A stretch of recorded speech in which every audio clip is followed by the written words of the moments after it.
Congresswoman Democrat Joyce Beatty was one of the bright spots for Democrats on that night, and now she's expected to take on a leadership role in Congress. I talked to her about that this week. We've worked very hard to get here, and I think it's special now because of the way the country is being led. That is more important now than ever for me as the 3rd Congressional District of Ohio's representative, and for me sitting in Washington on the United States House floor voting for every family, every little girl, every citizen.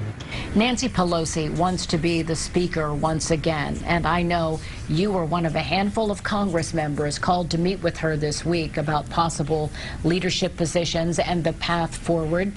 There are Democrats saying now that they will not support her. Well, this is the time that you become very political, and I'm old school. I served in the Ohio State House, and when someone takes you to the dance, you dance with them.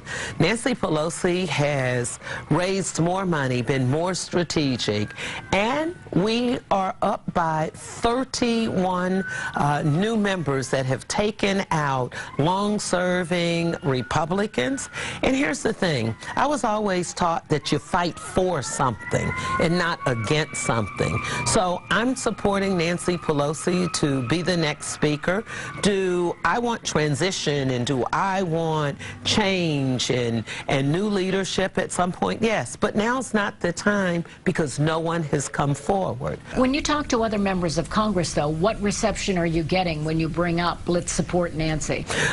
Obviously, there is some opposition. There are individuals who have said that they won't support her, but I believe the overwhelming majority will be with Nancy, because here's the thing, when people are saying they're not with her, they're not giving me an alternative. So what I've said to my colleagues and what I say to the nation, if you want someone else, then give me someone else. Leader Pelosi actually gave money to people and raised money for people who said they wouldn't vote for her because her #1 goal was to take back the majority.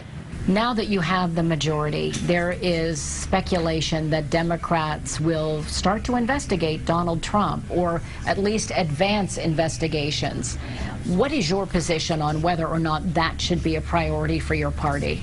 I think it has to be a priority for our party, and we are so fortunate that we have ranking members who hopefully will become the chairmen or women of those 3 top committees. When you look at intelligence, when you look at oversight and investigation, when you look at judiciary.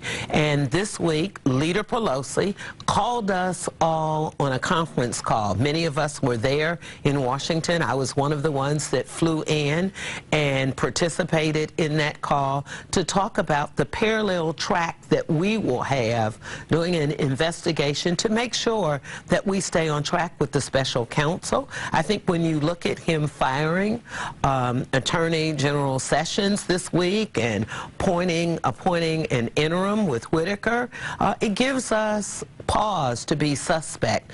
And we have to do what's best for the country. What leadership position do you think you might have in the new Congress? Well, the #1 question that I've been getting is, what role will I play? I can tell you on November the 28th, we're scheduled to vote on our leadership. I'm not sure of what role I'll play, but I'm very comfortable saying that you're going to hear a lot more from Congresswoman Joyce Beatty, and that I will be engaged in being a leader from what specific role. I have some seniority, and that's good. And when you're in the majority, you have more spots that open, whether that's a select committee that's dealing with the investigation. I sat through the Kavanaugh hearings. I sat through the Benghazi hearings. Whether that is advocating for a vice chairman's role on housing. I brought $225 million into this community for our neighborhoods.